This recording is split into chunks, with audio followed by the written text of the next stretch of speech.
ہمیں یاد رکھنا چاہیے مسیحی صرف یسوع مسیح کے کفارہ کے فضل کے ذریعے خدا کے فرزند بن گئے ہیں۔ ہم جو اس دنیا کی اور ہوا کی عملداری کے حاکم کی روش پر چل رہے تھے طبعی طور پر غضب کے فرزند تھے۔ خدا کی محبت سے جو رحم سے مالا مال ہے یسوع مسیح کے ساتھ زندہ کیے گئے اور یسوع مسیح کے ساتھ جی اٹھے اور آسمان پر ہمیں یسوع مسیح میں ایک ساتھ بٹھایا گیا۔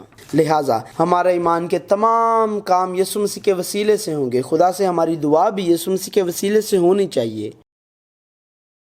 ابدی اور غیر متغیر کلام خدا، ایک کہانی۔ خدا کے ساتھ چلنا حصہ 1، دعا حصہ 15۔ ہمیں کیسے دعا کرنی چاہیے؟ خدا کے کلام پر قائم رہتے ہوئے دعا کرنا۔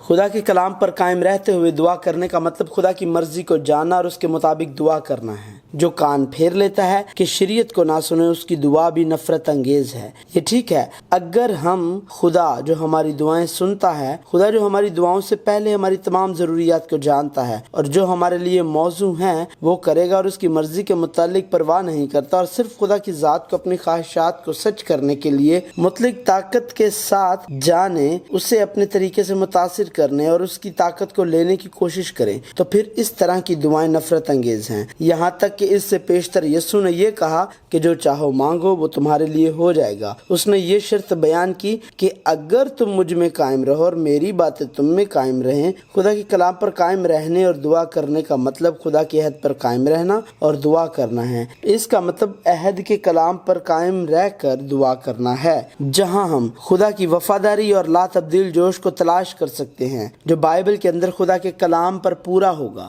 لہٰذا نہمیہ اور دانیل دونوں عہد کے کلام پر قائم رہے اور دعا کی اور کہا، اے خداوند آسمان کے خدا، خدائے عظیم و محیب، جو ان کے ساتھ جو تجھ سے محبت رکھتے اور تیرے حکموں کو مانتے ہیں عہد و فضل کو قائم رکھتا ہے، میں تیری منت کرتا ہوں کہ تو کان لگا اور اپنی آنکھیں کھلی رکھ تاکہ تو اپنے بندہ کی اس دعا کو سنے جو میں اب رات دن تیرے حضور تیرے بندوں بن اسرائیل کے لیے کرتا ہوں، اور بن اسرائیل کی خطاؤں کو جو ہم نے تیرے برخلاف کی مان لیتا ہوں، اور میں اور میرے آبائی خاندان دونوں نے گناہ کیا ہے۔ میں نے تیرے خلاف بڑی بدی کی ہے اور ان حکموں اور آئین اور فرمانوں کو جو تو نے اپنے بندہ موسیٰ کو دیے نہیں مانا۔ میں تیری منت کرتا ہوں کہ اپنے اس قول کو یاد کر جو تو نے اپنے بندہ موسیٰ کو فرمایا کہ اگر تم نافرمانی کرو تو میں تم کو قوموں میں تتر بتر کروں گا، پر اگر تم میری طرف پھر کر میرے حکموں کو مانو اور ان پر عمل کرو تو گو تمہارے آوارہ گرد آسمان کے کناروں پر بھی ہوں، میں ان کو وہاں سے اکٹھا کر کے اس مقام میں پہنچاؤں گا جسے میں نے چن لیا تاکہ اپنا نام وہاں رکھوں۔ وہ تو تیرے بندے اور تیرے لوگ ہیں جن کو تو نے اپنی بڑی قدرت اور قوی ہاتھ سے چھڑایا ہے۔ اور میں نے خداوند اپنے خدا سے دعا کی اور اقرار کیا اور کہا کہ اے خداوند عظیم اور محیب خدا، تو اپنے فرمانبردار محبت رکھنے والوں کے لیے اپنے عہد و رحم کو قائم رکھتا ہے۔ ہم نے گناہ کیا، ہم برگشتہ ہوئے، ہم نے شرارت کی، ہم نے بغاوت کی، بلکہ ہم نے تیرے احکام و آئین کو ترک کیا ہے، اور ہم تیرے خدمت گزار نبیوں کے شنوا نہیں ہوئے جنہوں نے تیرا نام لے کر ہمارے بادشاہوں اور عمراء سے اور ہمارے باپ دادا اور ملک کے سب لوگوں سے کلام کیا۔ بس اب اے ہمارے خدا اپنے خادم کی دعا اور التماس سن اور اپنے چہروں کو اپنی ہی خاطر اپنے مقدس پر جو ویران ہے جلواگر فرما۔ اے میرے خدا کان لگا کر سن اور آنکھیں کھول کر ہمارے ویرانوں کو اور اس شہر کو جو تیرے نام سے کہلاتا ہے دیکھ کہ ہم تیرے حضور اپنی راست بازی پر نہیں بلکہ تیری بے نہایت رحمت پر تکیہ کر کے مناجات کرتے ہیں۔ اے خداوند سن لے، اے خداوند معاف فرما، اے خداوند سن لے اور کچھ کر۔ اے میرے خدا اپنے نام کی خاطر دیر نہ کر، کیونکہ تیرا شہر اور تیرے لوگ تیرے ہی نام سے کہلاتے ہیں۔ ہمیں یاد رکھنا ہے دعا صرف خواہش کرنا نہیں بلکہ خدا کو جاننا ہے۔ جتنا زیادہ ہم خدا کو جانتے ہیں اتنا ہی ہم خدا کے کلام کو جانتے ہیں، اتنا ہی ہماری دعائیں اور زندگیاں بدل جاتی ہیں۔ دعا کے نتائج قبول کرنے کی تلاش کرنا۔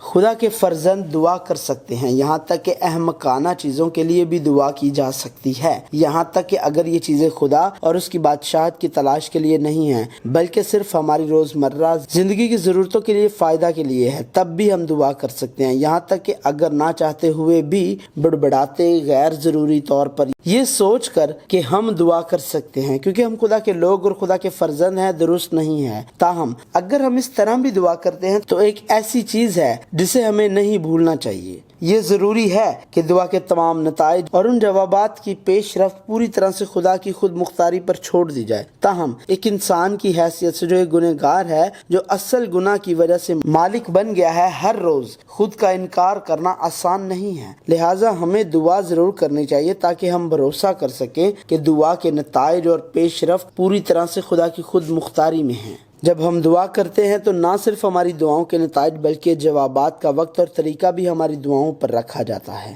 اور خدا کے سامنے پیش کیا جاتا ہے. اور اگر مطلوبہ نتائج اور پیش رفت حاصل نہ ہو سکے تو ہم اپنی دعاؤں کی شدت میں اضافہ کرتے ہیں اور بھوک ہڑتالوں سے لڑتے ہیں، رات بھر عبادت کرتے اور یہاں تک کہ کشن کے ساتھ پہاڑ کی چوٹی تک جا کر مذاکرات کی میز بناتے ہیں. یہ احمقانہ ہے. بائبل میں ایسی کوئی جگہ نہیں ہے جو بتاتی ہے کہ ہمیں اس طرح کی دعا کرنی چاہیے جو سنی جائے. دعا ایک عقیدہ، ایک تعلق ہے اور قبولیت لازمی شرط ہے. خدا کے فرزندوں کی دعائیں ایمان اور شکر گزاری کے ساتھ کی جانی چاہیے، اور ایمان اور شکر گزاری کے ساتھ دعا کرنے کا مطلب یہ ہے کہ ہم اپنی دعاؤں کا موضوع خدا پر رکھیں، خواہ میری دعائیں پوری ہوں یا نہ ہوں. ہم جو کچھ ہوگا کہ خود مختاری خدا پر رکھتے ہیں. ہم کسی بھی چیز کے لیے دعا کر سکتے ہیں لیکن ہمیں اسے کبھی بھی فراموش نہیں کرنا چاہیے. چنانچہ جب مصلوب ہونے سے قبل یسوع نے رات کو گتسمنی کے باغ میں دعا کی اور کہا، اے میرے باپ، اگر ہو سکے تو یہ پیالہ مجھ سے ٹل جائے. پھر اس نے دعا کی، تو بھی نہ جیسا میں چاہتا ہوں بلکہ جیسا تو چاہتا ہے ویسا ہی ہو.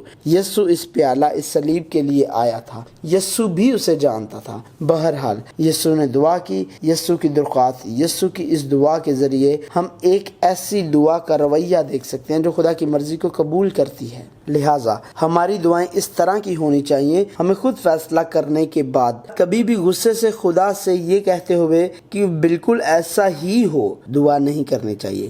چنانچہ جب ہم دعا کے موضوع پر لمبے سفر سے گزرتے ہیں تو ہم نے سب سے پہلے مسیحیوں جو دعا کرتے ہیں اور خدا جو ان کو قبول کرتا ہے کے درمیان تعلقات قائم کیے. ہم آقا نہیں ہیں، ہم اطاعت کرنے والے خادم ہیں. ہم باپ نہیں ہیں، ہم فرمانبرداری کرنے والے فرزند ہیں. ہم بادشاہ نہیں ہیں، ہم اطاعت کرنے والے لوگ ہیں. لہٰذا خادم کی حیثیت سے، فرزندوں کی حیثیت سے اور خدا کی بادشاہی کے لوگوں کی حیثیت سے ہمیں یہ یقین کرنے اور قبول کرنے کے قابل ہونا چاہیے کہ ہمارے آقا، باپ اور بادشاہ خدا نے ہماری دعاؤں کے ساتھ جو فیصلے کیے ہیں وہ بہترین ہیں، چاہے فیصلے ہماری خواہشات اور مرضی کے مطابق نہ ہوں. دعا کو اس طرح کے ایمان کی ضرورت ہے. ہم ایمان کے اس طرز عمل کو پولس رسول میں بھی دیکھ سکتے ہیں. جسم کے کانٹے کے لیے جو واضح طور پر ظاہر نہیں ہوا تھا، پولس نے کہا، میں نے 3 بار خداوند سے التماس کیا کہ یہ مجھ سے دور ہو جائے. یہاں 3 دفعہ کا مطلب یہ نہیں ہے کہ اس نے صرف 3 بار دعا کی، بلکہ اس سے مراد بہت دفعہ ہے. لیکن خدا نے اس کی درخواست کو قبول نہیں کیا تھا، بلکہ خدا نے پولس سے کہا، میرا فضل تیرے لیے کافی ہے کیونکہ میری قدرت کمزوری میں پوری ہوتی ہے. اور اپنی دعا کے لیے خدا کا جواب قبول کرتے ہوئے پولس نے کہا، پس میں بڑی خوشی سے اپنی کمزوری پر فخر کروں گا تاکہ مسیح کی قدرت مجھ پر چھائی رہے. اس لیے میں مسیح کی خاطر کمزوری میں، بے عزتی میں، احتیاج میں، ستائے جانے میں، تنگی میں خوش ہوں، کیونکہ جب میں کمزور ہوتا ہوں اسی وقت زور آور ہوتا ہوں. اس نے کوئی غصہ نہیں کیا. اس نے اس بات کی فہرست یا تذکرہ نہیں کیا کہ اب تک اس نے خدا کے لیے کتنی محنت اور جد و جہد کی. اس نے خدا کا فیصلہ قبول کر لیا. اس کے برعکس وہ بہت خوش تھا اور فخر کیا کیونکہ پولس خدا کا ایک فرزند، خادم اور بندہ ہے. اس نے بندے، خادم اور فرزند کے رویے کے ساتھ خدا کے فیصلے کو بادشاہ، آقا اور باپ کے طور پر قبول کیا. ہم بائبل میں خدا کے لوگوں کی مثالوں سے دیکھ سکتے ہیں جن کی درخواستوں کو اس طرح مسترد کر دیا گیا تھا، لیکن اس کے باوجود انہوں نے خدا کے نتائج کو قبول کیا. کنعان کی سرزمین میں داخل ہونے کے لیے موسیٰ کی درخواست مسترد کر دی گئی. قید سے نکلنے کے لیے یوسف کی خواہش پوری نہ ہوئی. ایک ہیکل بنانے کے لیے داؤد کی درخواست مسترد کر دی گئی. بتسبا سے پیدا ہونے والے بچے کی زندگی کے لیے داؤد کی درخواست مسترد کر دی گئی. ایوب کی تکلیف کی وجہ جاننے کے لیے اس کی درخواست مسترد کر دی گئی. یہ اگرچہ خدا نے حبقوق کو اس کا جواب نہیں دیا، وہ حبقوق نبی کی فریاد کی تلاش میں تھا اور